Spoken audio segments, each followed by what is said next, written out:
Chapter 8 Getting Started. There is gold everywhere. Most people are not trained to see it. I wish I could say acquiring wealth was easy for me, but it wasn't. So, in response to the question, how do I start? I offer the thought process I go with on a daily basis, a day-to-day basis.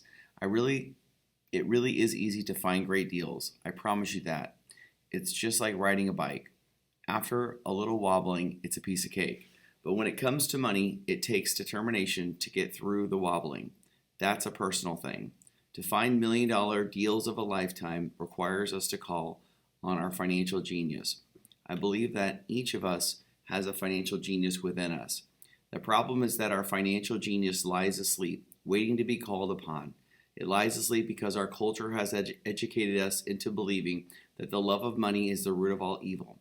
It has encouraged us to learn a profession so that we can work for money, but failed to teach us how to have money work for us.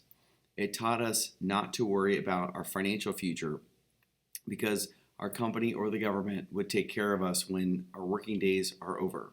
However, it is our children, educated in the same school system, who will end up paying for this absence of financial education. The message is still to work hard, earn money, and spend it, and when we run short, we can always borrow more. Unfortunately, 90% of the Western world subscribes to the above dogma, simply because it's easier to find a job and work for money. If you are not one of the masses, I offer you the following 10 steps to awaken your financial genius.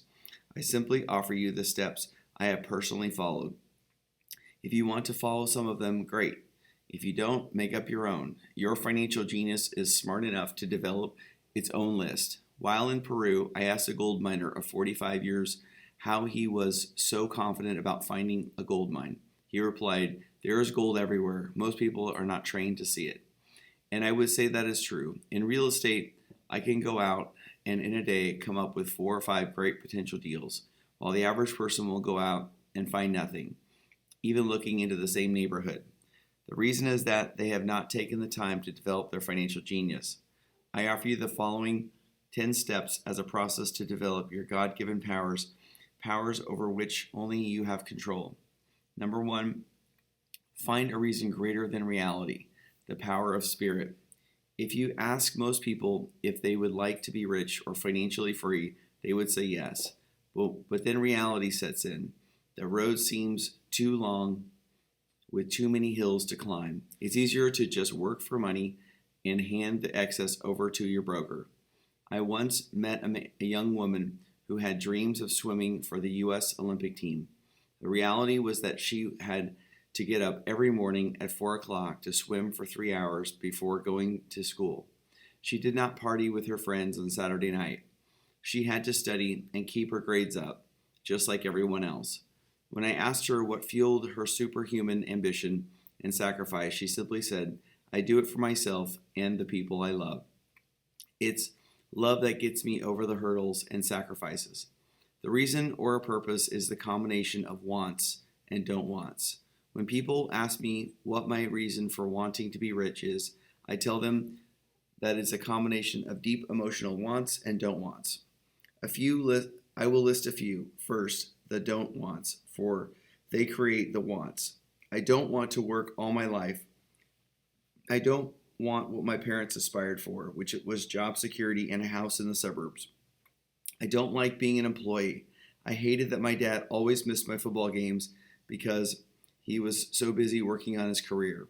I hated it when my dad worked hard all his life and the government took most of what he worked for at his death. He could not even pass on what he worked so hard for when he died. The rich don't do that. They work hard and pass it on to their children. Now the wants. I want to be free to travel the world and live in a lifestyle I love. I want to be young when I do this. I want to simply be free. I want control over my time and my life. I want money to work for me. Those are my deep-seated emotional reasons. What are yours? If they are not strong enough, then the reality of the road ahead may be greater than your reasons. I have lost money and been set back many times, but it was the deep emotional reasons that kept me standing up and going forward. I wanted to be free by the age of 40, but it took me until I was 47, with many learning experiences along the way. As I said, I wish I could say it was easy. It wasn't. But it wasn't that hard either. I learned that without a strong reason or purpose, anything in life is hard. If you do not have a strong reason, there is no sense reading further. It will sound like too much work. Number 2, make daily choices. The power of choice. Choice is the main reason people want to live in a free country. We want the power to choose. Financially, with every dollar we get in our hands, we hold the power to choose our future, to be rich, poor, or middle class. Our spending habits reflect who we are. Poor people simply have poor spending habits. The benefits I had as a boy was that I loved playing Monopoly constantly. Nobody told me Monopoly was only for kids, so I just kept playing the game as an adult. I also had a rich dad who pointed out to me the difference between an asset and a liability. So a long time ago, as a little boy, I chose to be rich, and I knew that all I had to do was learn to acquire assets, real assets. My best friend Mike had an asset column handed to him, but he still had to choose to learn to keep it. Many rich families lose their assets in the next generation simply because there was no one trained to be a good steward over their assets. Most people choose not to be rich. For 90% of the population, being rich is too much of a hassle. So they invent sayings that go, I'm not interested in money. I'll never be rich. I don't have to worry. I'm still young. When I make some money, then I'll think about my future. My wife handles the finances. The problem with those statements is that they rob the person who chooses to think such thoughts of two things. One is time, which is your most precious asset. The second is learning. Having no money should not be an excuse to not learn, but that is the choice we all make daily. A choice of what we do with our time, our money, and what we put in our heads. That is the power of choice. All of us have choice. I just chose to be rich, and I make that choice every day. I invest first in education. In reality, the only real asset you have is your mind, the most powerful tool we have dominion over. Each of us has the choice of what we put in our brain once we're old enough. You can watch TV, read golf magazines, or go to a ceramics class or a class on financial planning. You choose. Most people simply buy investments rather than first investing and learning about investing. A friend of mine recently had her apartment burglarized. The thieves took her electronics and left all the books. And we all have that same choice. 90% of the population buys TV sets, and only about 10% buy business books. So what do we do? So what do? I go to seminars. I like it when they are at least 2 days long because I like to immerse myself in a subject. In 1973, I was watching this guy on TV who was advertising a 3-day seminar on how to buy real estate for nothing down. I spent $385, and that course has made me at least $2 million, if not more. But more importantly, it bought me life. I don't have to work for the rest of my life because of that one course. I go to at least 2 such courses every year. I love CDs and audiobooks. The reason I can easily review what I just heard. I was listening to an investor say something I completely disagree with. Instead of becoming arrogant and critical, I simply listened to that 5-minute stretch at least 20 times, maybe more. But suddenly, by keeping my mind open, I understood what he said. I understood why he said what he said. It felt like magic.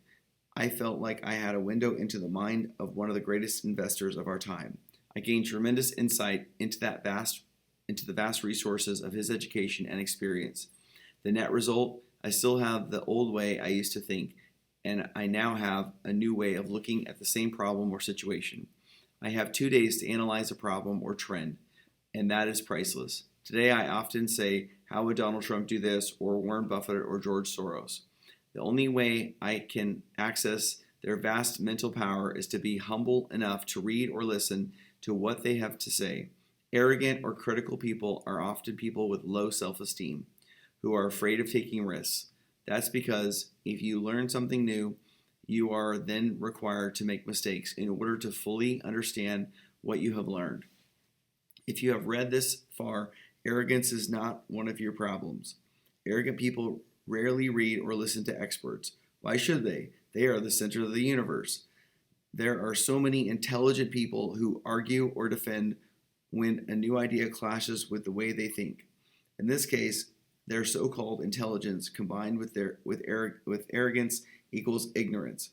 Each of us knows people who are highly educated or believe they are smart, but their balance sheet paints a different picture. A truly intelligent person welcomes new ideas, for new ideas can add to the synergy of other accumulated ideas.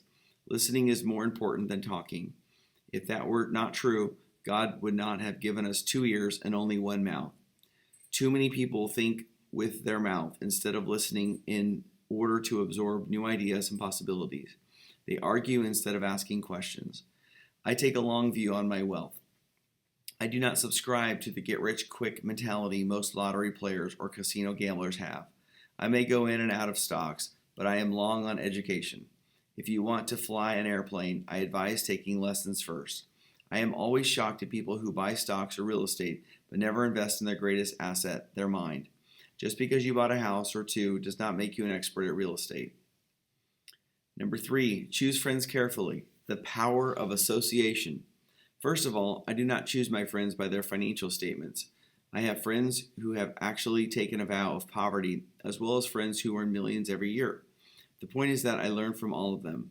Now, I will admit that there are people I have actually sought out because they had money, but I was not after their money. I was seeking their knowledge. In some cases, these people who had money have become dear friends. I've noticed that my friends with money talk about money. They don't do it to brag. They're interested in the subject. So I learn from them and they learn from me. My friends who are in dire financial straits do not like talking about money, business, or investing. They often think it is rude or unintellectual. So I often learn from my friends who struggle financially. I find out what not to do. I have several friends who have generated over $1 billion in their short lifetimes. The 3 of them report the same phenomenon. Their friends who have no money have never come to them to ask them how they did it, but they do come asking for one of 2 things, or both, a loan or a job. Warning, don't listen to poor or frightened people. I have such friends, and while I love them dearly, they are chicken littles of life. To them, when it comes to money, especially investments, it's always, the sky is falling, the sky is falling. They can always tell you why something won't work. The problem is that people listen to them, but people who blindly accept doom and gloom information are also chicken littles. As that old saying goes, birds of a feather flock together. If you watch business channels on TV, they often have a panel of so-called experts. One expert will say the market's going to crash, and the other will say it's going to boom. If you're smart, you'll listen to both. Keep your mind open, because both have valid points. Unfortunately, most poor people listen to Chicken Little. I have had many close friends try to talk me out of a deal or an investment. Not long ago, a friend told me he was excited because he found a 6% certificate of deposit. I told him I earned 16% from the state government. The next day, he sent me an article about why my investment was dangerous. I have received 16% for years now, and he still receives 6%. I would say that one of the hardest things about wealth building is to be true to yourself and to be willing to not go along with the crowd. This is because in the market, it is usually the crowd that shows up late and that it gets slaughtered. If a great deal is on the front page, it's too late in most instances. Look for a new deal. As we used to say as surfers, there is always another wave. People who hurry and catch a wave late usually are the ones who wipe out. Smart investors don't time the markets. If they miss a wave, they search for the next one and get themselves in position. This is hard for most investors because buying what is not popular is frightening. Timid investors are like sheep going along with the crowd, or their greed gets them in when wise investors have already taken their profits and moved on. Wise investors buy an investment when it's not popular. They know their profits are made when they buy, not when they sell. They wait patiently. As I said, they do not time the market. Just like surfers, they get in position for the next big swell. It's all insider trading. There are forms of insider trading that are illegal, and there are forms of insider trading that are legal. But either way, it's insider trading. The only distinction is how far away from the inside are you. The reason you want to have rich friends is because that is where the money is made. It's made on information. You want to hear about the next boom. Get in and get out before the next bust. I'm not saying do it illegally, but the sooner you know, the better your chances are for profit with minimal risk. That is what friends are for, and that is financial intelligence. Number 4, master a formula and then learn a new one, the power of learning quickly. In order to make bread, every baker follows a recipe, even if it's only held in their head. The same is true for making money. Most of us have heard the saying, you are what you eat. I have a different slant. I say, you become what you study.